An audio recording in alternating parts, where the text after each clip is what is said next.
Today is Budget Day. Finance Minister Dr. Kessil Atufosin is expected to present the 2026 budget in Parliament. He will unveil major tax reforms and new spending priorities.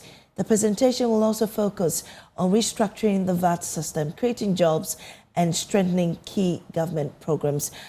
In the studio with me is the head of the Ashanti Business Owners Association, Mr. Charles Kusi Apia Kubi. Thank you for joining us in studio. We're grateful for your time. And the budget will be in a few hours' time. Your business owners in Ashanti, you're also a member of GUTA, I think, with the economy, head of the economical department of GUTA. Yes, head of economics and business. Thank you. What are your expectations? Let's start from there in today's budget. Okay. Good morning to you and to your viewers. Graciously, we have enjoyed good business environment this year. What we are expecting going to the economic policy of the government through its budget reading is how they are going to consolidate these gains and bring some level of stability in the next year ahead of us. So our expectation is within the confines of our conversation over the period where we're talking about tax reforms.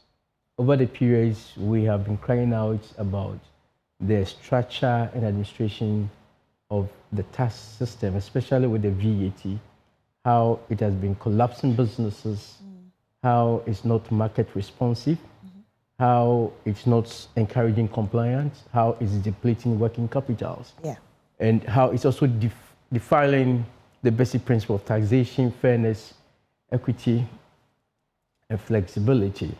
We've had several engagements, and they are sure that there's going to be some reforms, especially when it comes to the standard rates, which they said, earlier they decoupled the levies from the VAT itself. Now they're going to get it coupled, so the input and output will be some level of gains for businesses. That's probably the first step in the right direction, giving business some level of relief. They said they're going to reduce the effective rate to about 20%, plus and minus savings of about 2% on VAT, which becomes more or less like a capital injection to our businesses. That is positive. We're also looking at the stability we've gotten within the macro space, looking at inflation, looking at policy rates. There must be some economic translation to businesses through the micro economy, whereby we could have disposable income for people to spend. Indeed. Yeah, we see all these goods, but when you go to the market, people are crying out. We don't see the real effect of all these things. So we're looking at government economic policy that is going to change the narrative to ensure that businesses will enjoy all these benefits that we have all contributed to earn as a country. So we are not overly expecting something magical, but we just want them to give us the confidence that the trajectory will not be that bad. Okay. We've seen this before. Right. It won't be business as usual, but we're going to have much more improvement in the economy because this is the only country that we have.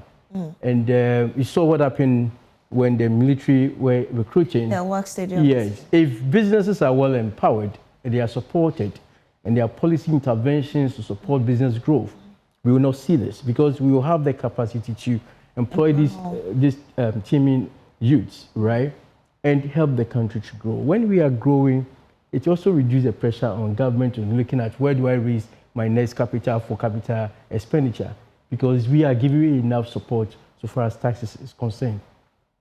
So we want that government, public-private conversation to see how best we can chart growth for this country. Anytime business want to grow, we are faced with challenges. Anytime government want to grow, they are faced with challenges. So we are looking at prudent fiscal measures to ensure that we adapt what we call zero-based budgeting, where we give value to every kind of investment or expenditure that we want to, that we're looking at where government expenditure will be self-financing in terms of taking any facility can pay for.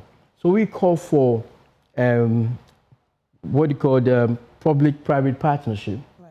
because we have a lot of businesses that have ideal funds. I'll come to you again.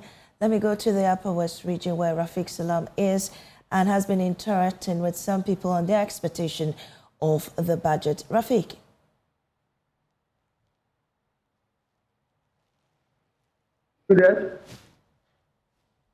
Rafiq, you've been interacting with some... Yes, Rafiq, I can hear you. You've been interacting with some people. Tell us what they've been saying.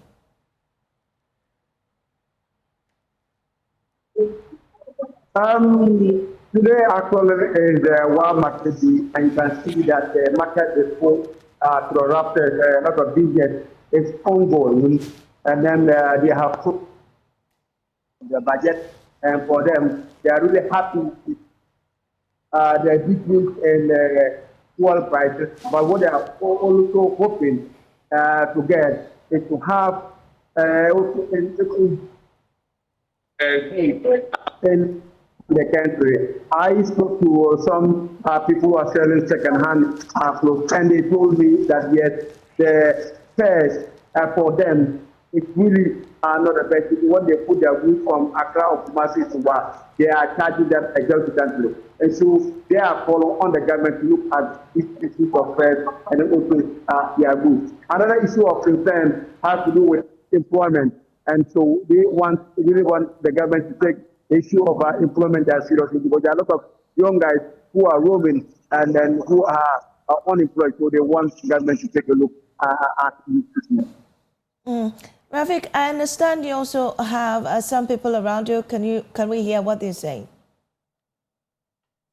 Do I have some people? Hello? Yes, Rafiq. Hello? Yes, Rafiq, I can hear you. I didn't get your question clearly. Yes, you've been interacting with some persons with disability. What did they tell you? They have really gotten a lot of concerns that they are really happy that at least government has absorbed particularly those who are going into the one government to come clean on also some of them who are not going to school. So the one government to have a particular focus on them and also an increase in the district assembly fund for disability. Could we get a gauge of what the market women around you are expecting, even the understanding of the exercise that's supposed to go on in Parliament today?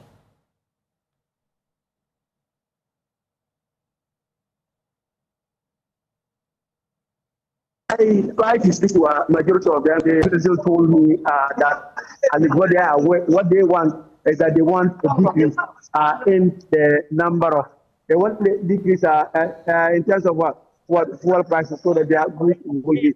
I have gotten one here. I see what I can speak to him on join me. Can you tell me something on joining is about today's expectation on the budget? Can you tell me on the budget?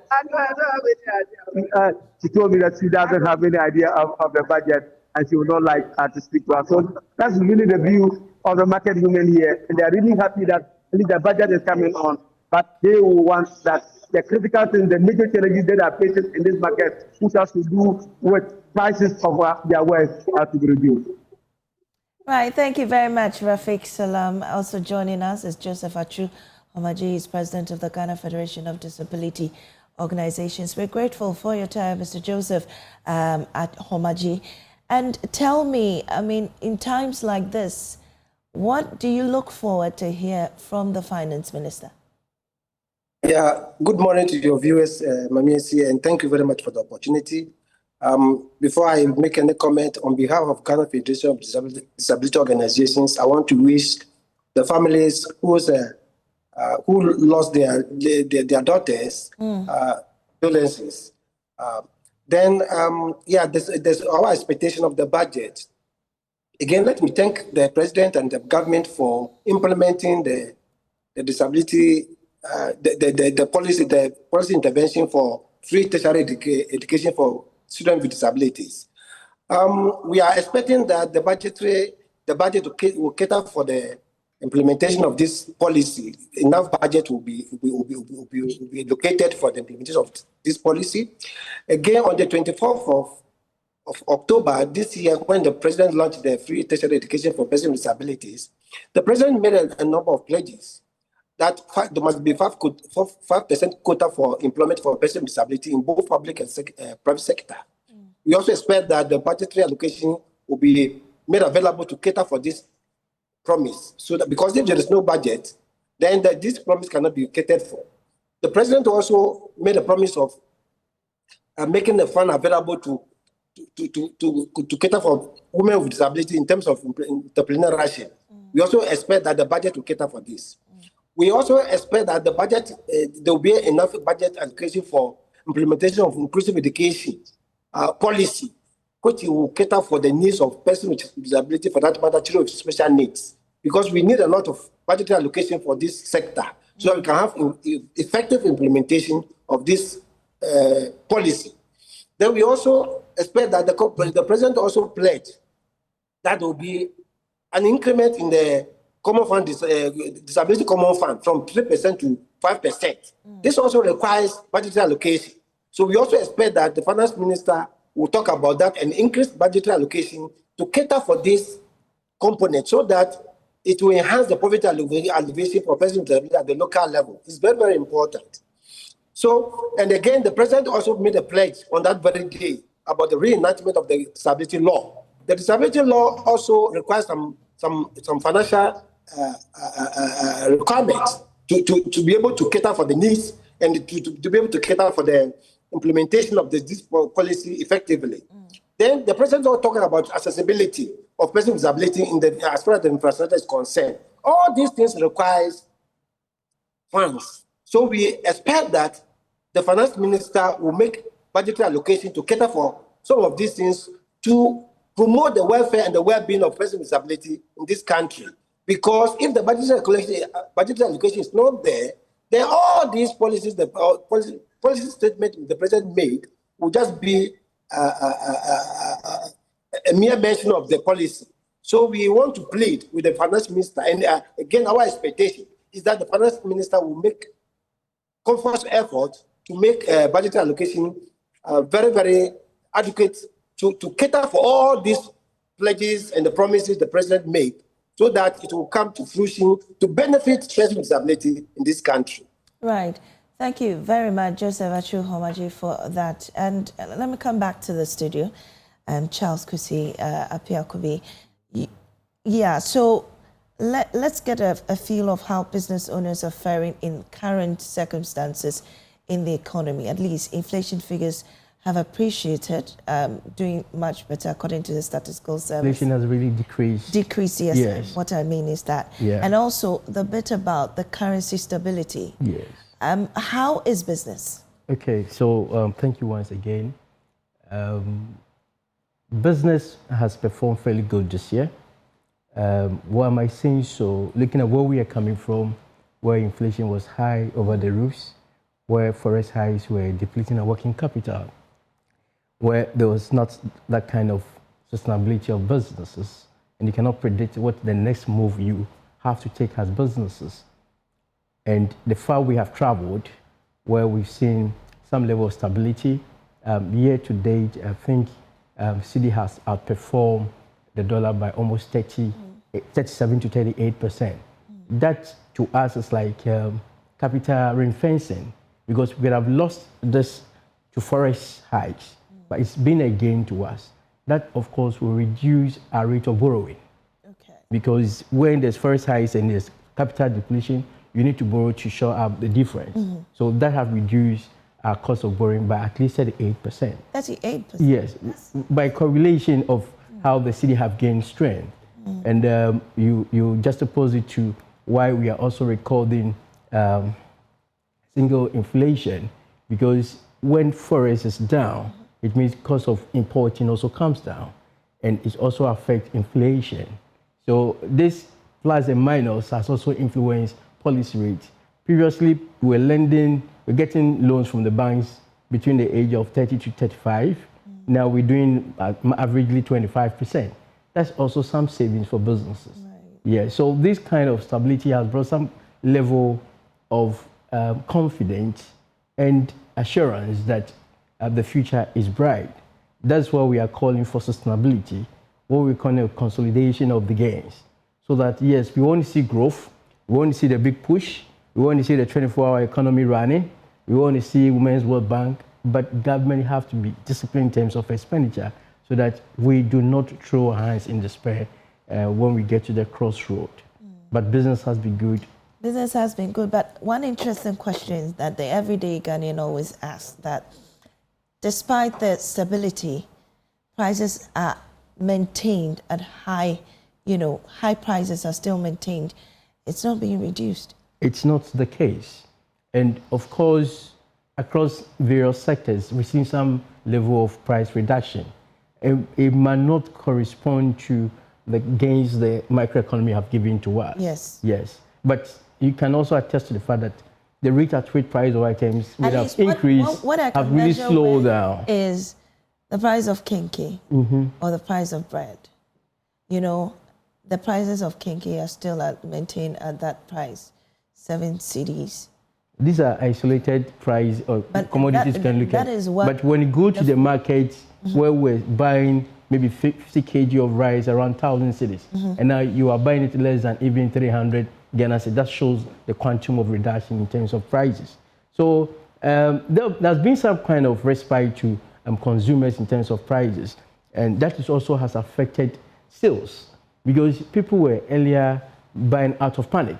Because if I don't buy today, the next time I go to the market, so people were rushing to buy. But now that kind of stability and relax have come, which is also giving the consumer some option to say, what can I also invest my money with, which of course is good for economic growth for this country. Right, okay. And we're having some information coming in from Parliament that the minority are accusing the Finance Minister and the Controller and Accountant General of conniving to block and unlawfully withdraw 1.4 billion Ghana cedis from the District Assembly's Common Fund. We'll be getting details of that from Parliament shortly and in subsequent bulletins. But still on the budget, we have in studio Charles Kosi Apiakobi. He is Executive Secretary for the Ashanti Business Owners Association. We've also been speaking to Joseph Achu Homaji, he's President of the Ghana Persons with Disabilities. We also went to the Upper West region and we spoke to Rafik Salam, who interacted with some of the market women there.